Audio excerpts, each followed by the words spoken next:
Hai, halo kawan-kawan pecinta catur dan selamat datang kembali di Naruchas Channel. Di video kali ini, saya akan bahas para catur yang sangat menarik yang dimainkan antara Jan Olof Lien melawan Blades Harald. Permainan ini terjadi pada 4 Januari 1983. Dan oke, baiklah kawan-kawan, kita langsung ke permainan. Di sini Lien sebagai putih dan Harald memegang hitam.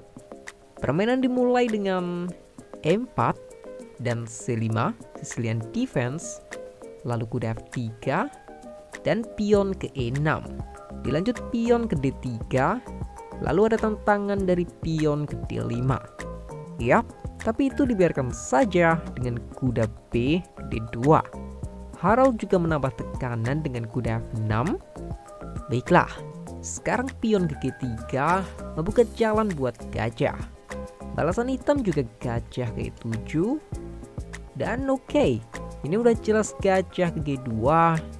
Lalu ternyata di sini Harald memakan pion E4 terlebih dahulu. Setelah dimakan balik dengan pion, baru dia mengamankan raja dengan rokade pendek. Setelah gerakan yang sama dari Lien, masih lanjut pengembangan lagi. Kini kuda ke C6 dan menteri dibawa ke E2. Di sisi hitam, menteri juga dibawa ke C7, lalu kuda ke C4, pion maju ke E5. Ya, saya tahu awalnya game ini akan sangat membosankan. Benteng digeser ke D8, menguasai file terbuka, dan barulah ada sedikit persiapan tekanan dari putih, kuda ke H4. Oke. Kalian juga bisa lihat sendiri, kuda yang belum bisa ngapa-ngapain ini diserang gajah dengan kuda mundur ke E8. Setelah kuda juga berpindah ke F5, balik menekan gajah. Masih belum ada pertukaran, kuda manuver ke D6, mencoba menantang kuda 2 kali. Namun itu masih dilindungi dengan kuda ke E3, lalu gajah balik lagi ke F8. Ini semakin membosankan, bukan? Ya, tapi kita akhirnya diperlihatkan kuda ke D5 menyerang menteri, yang sayangnya menteri juga hanya mundur ke B8. Tapi guys, setidaknya sampai di sini kita udah sedikit tahu jika pergerakan lambat dari putih ternyata semakin menyerang. Dan itu berlaku juga sebaliknya. Hitam yang sedari tadi ditekan menjadikan posisinya semakin bertahan. Oke, lalu baru ada tekanan yang nyata dari gajah ke G5 menyerang benteng, tapi hanya benteng ke E8. Sekarang giliran menteri ke G4, dan biar nggak terlalu ngebosenin, kita analisis dulu ya. Mungkin ada yang melihat jika menteri ke G4 ini blunder, karena hitam bisa memainkan pion ke G6 untuk menyerang kuda. Ya, kuda pergi menteri akan hilang. Tapi putih bisa membawa kuda ke F6 skak terlebih dahulu. Setelah paksa raja ke H8, lanjut menteri ke H4 mengancam skakmat. Nah, posisi ini hitam harus memainkan pion ke H5. Namun kuda akan tetap dikorbankan untuk memakan pion. Ya, jika kuda nggak dimakan, maka kuda akan balik ke F6 skak, raja gerak dan menteri ke H7 skakmat. Jadi hitam harus memakan kuda. Setelah balik dimakan dengan menteri skak, paksa raja ke G8, lalu gajah ke F6 ancaman skakmat. Jelas gajah harus ke G7, tapi menteri bisa ke G5 dan ini udah selesai. Mungkin tinggal kuda makan kuda, lalu pion makan balik, dan mau apapun jawaban hitam selanjutnya, menteri makan gajah skakmat. Ya, ini adalah salah satu ancaman nyata dari putih.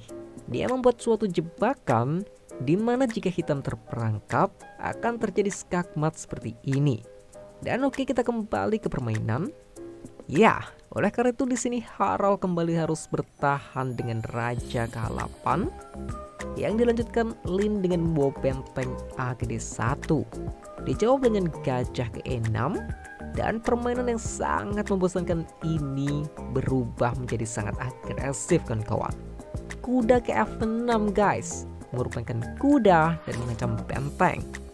Tapi jika kuda dimakan, tentu gajah makan balik dan akan terjadi skakmat ya. Benteng ke-8 mungkin masuk akal, tapi benteng ini malah pergi ke C8. Yang mana ini juga mengizinkan Lin untuk memakan kuda dengan kuda. Guys, ini gerakan yang sangat brilian. Kalian juga bisa lihat jika Lin sekarang mengorbankan menteri. Tapi jika gajah makan menteri, kuda makan pion F7 skakmat. Jika pion makan kuda, udah saya jelaskan tadi itu akan terjadi skakmat. Tapi bagaimana jika gajah memakan kuda? Menteri keempat kan kawan, masih mengancam skakmat. Ya, ini adalah skakmat paksa, di mana pion maju ke H6 akan langsung dimakan dengan gajah. Atau pilihan kedua menerima pengorbanan dan memakan kuda, gajah makan pion skak, raja ke G8, dan menteri ke H6. Gajah harus balik lagi, tapi menteri bisa ke G5 untuk skak. Gajah harus menutup dan menteri makan gajah skakmat. Jadi semua pengorbanan tadi itu benar-benar gak tersentuh kawan-kawan. Ya, oke, kita kembali ke permainan. Nah, sekarang dengan posisi yang brutal dari putih ini, kita menjawab dengan gajah ke E7. Sayang, itu nggak membantu sama sekali, karena menteri masih mengorbankan diri dengan memakan gajah. Strategi yang sangat brutal. Ya, dengan ini Hara langsung menyerah. Posisi yang sangat-sangat solid. Ada 1, 2, 3, dan 4 pengorbanan dari putih. Tapi anehnya semua nggak bisa dimakan guys. Ya, makan menteri skakmat. Makan kuda menteri ketiga akan berakhir seperti di analisis tadi. Pion makan kuda, kita udah lihat di analisis terakhir akan terjadi skakmat. Tapi nggak hanya itu, ancaman utama dari putih ini tentunya adalah kuda makan F7 skakmat. Jadi mau gimana lagi kan? Tapi oke, kita akan coba lihat jika permainan sampai dilanjutkan. Ya, putih udah unggul 2 perwira. Dan saya pun gak bisa nemuin gerakan terbaik buat hitam. Misal menjaga pion dengan benteng ke F8, menteri ke F5 bisa jadi opsi.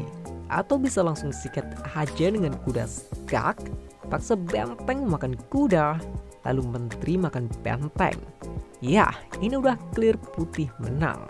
Misal kita sederhanakan lagi, gajah makan kuda, dan gajah makan gajah, putih jelas unggul benteng dan gajah, unggul posisi, unggul pion, dan pokoknya unggul semuanya lah. Dan lagi-lagi gajah ini juga nggak boleh dimakan ya, karena benteng akan masuk ke D7 dan skakmat nggak terhindarkan lagi. Ya, menteri ke G8 hanya bisa memperpanjang permainan, karena menteri makan pion skak, paksa menteri menutup, dan makan dengan menteri skakmat. Sangat-sangat brutal.